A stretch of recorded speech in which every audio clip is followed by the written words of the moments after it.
السلفية هم من كانوا على مذهب السلف الصالح من الصحابة والتابعين. Parmi les fondements et les bases de la foi en l'islam, c'est la foi en Allah subhanahu wa ta'ala. Et parmi les éléments qui font partie de son tawhid, c'est-à-dire de l'unicité d'Allah subhanahu wa ta'ala, qui est la connaissance des noms et des attributs d'Allah subhanahu wa ta'ala. An na'rif asma Allah subhanahu wa ta'ala, de connaître les noms d'Allah subhanahu wa ta'ala. Et comment pourrons-nous adorer Allah subhanahu wa ta'ala correctement sans le connaître? C'est quelque chose d'impossible. Et la meilleure manière de connaître Allah subhanahu wa ta'ala et de l'adorer de manière correcte, eh bien c'est de le connaître en connaissant ses noms et en connaissant ses attributs.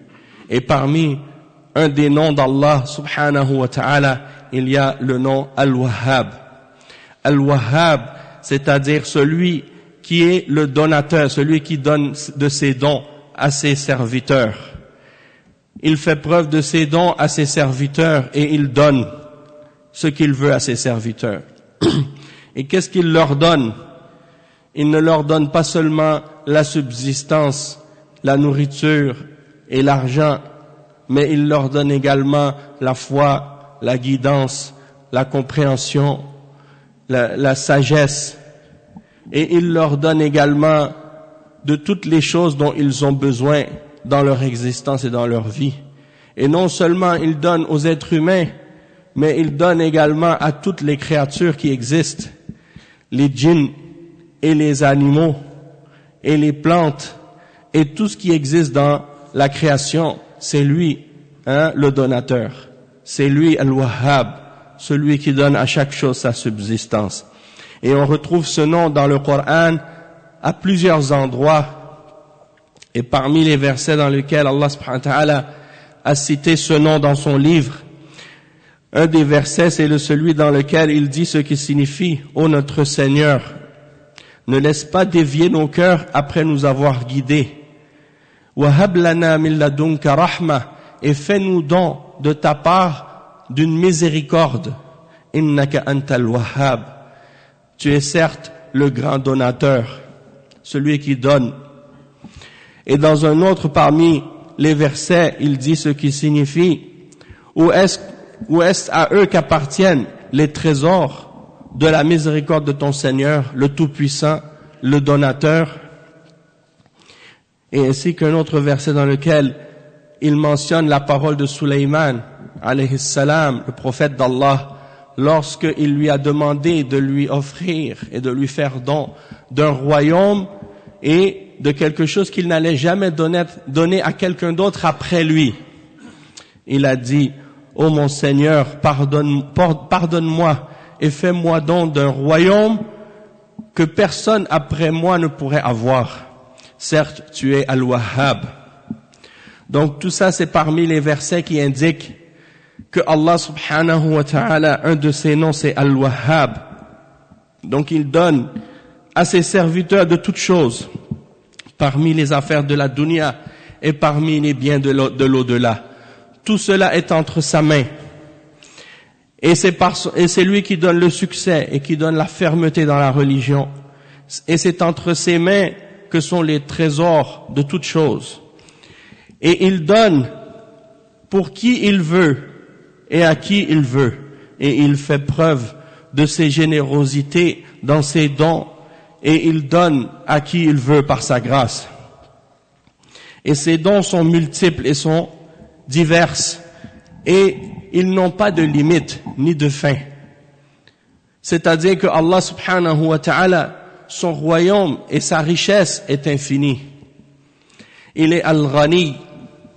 Et parmi les exemples de ça, le prophète sallallahu alayhi wa sallam, il dit dans un hadith qudsi, يا عبادي لو أن أولكم وآخركم وجنكم وإنسكم قاموا في صعيد واحد فأعطى كل واحد مسألته ما نقص ذلك من ملكي إلا ما أخرج من البحر إذا أدخل المخيط في البحر النقطة من الماء التي تخرج يعني هذه الكمية الصغيرة يعني الصغيرة جدا هي القيمة التي تساوي ما ينقص من ملك الله سبحانه وتعالى. حتى هذه النقطة على المخيط يعني هذه القدر الصغير جدا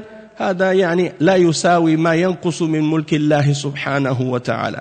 Le prophète sallallahu alayhi wa sallam, il mentionne dans le hadith al-Qudsi que Allah subhanahu wa ta'ala, il dit, si le premier d'entre vous et le dernier d'entre vous, le premier, celui parmi les hommes ou parmi les djinns, c'est-à-dire le premier jusqu'au dernier d'entre les hommes et le premier jusqu'au dernier d'entre les djinns se réunissaient tous sur un seul terrain et que chacun d'entre eux demandait à Allah subhanahu wa ta'ala tout ce qu'il désire et qu'il aurait offert à chacun d'entre eux tout ce qu'il avait demandé, eh bien cela n'aurait même pas diminué de ce que je possède, même la goutte d'eau, lorsqu'on rentre une aiguille dans l'océan et qu'on la sort, eh bien cette quantité d'eau qui sort sur cette aiguille, eh bien ça ne fait même pas diminuer de ce que Allah possède de cette goutte d'eau.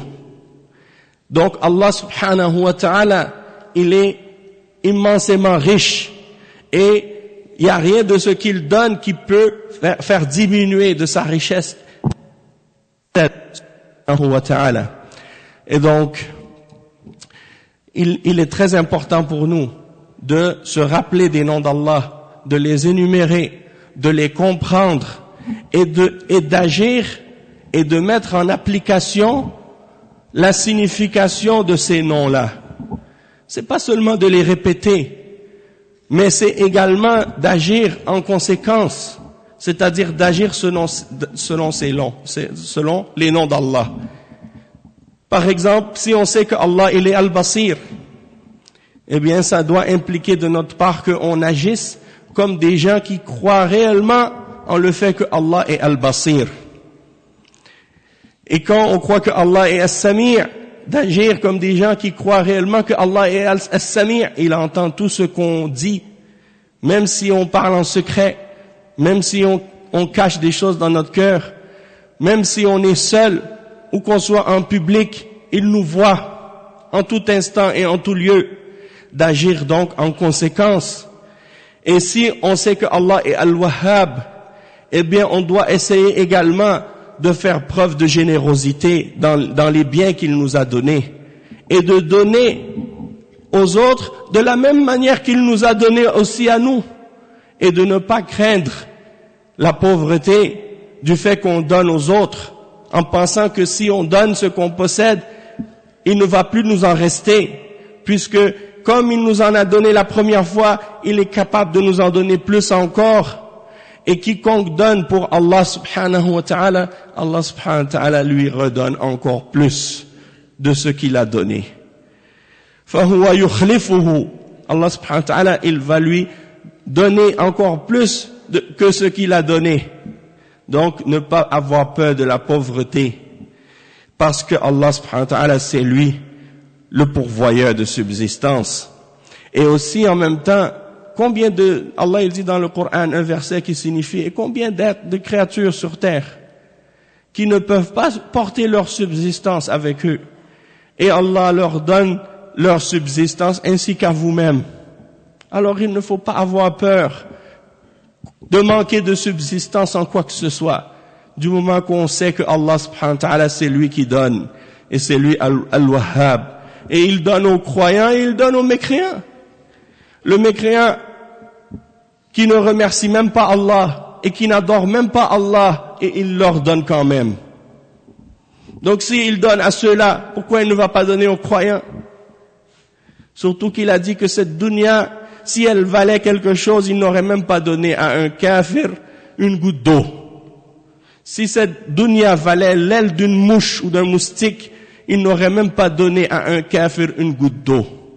Ça veut dire que cette dunya, elle n'a pas de valeur pour Allah. Qu'est-ce qui a de la valeur? C'est la vie dans l'au-delà, al-akhirah. Et c'est pour cette raison qu'il faut se préparer pour tout ça. Donc, apprenez les noms d'Allah et essayez de les comprendre et essayez d'agir en conséquence de ces noms et comme ça vous allez le connaître mieux et pouvoir l'adorer mieux encore.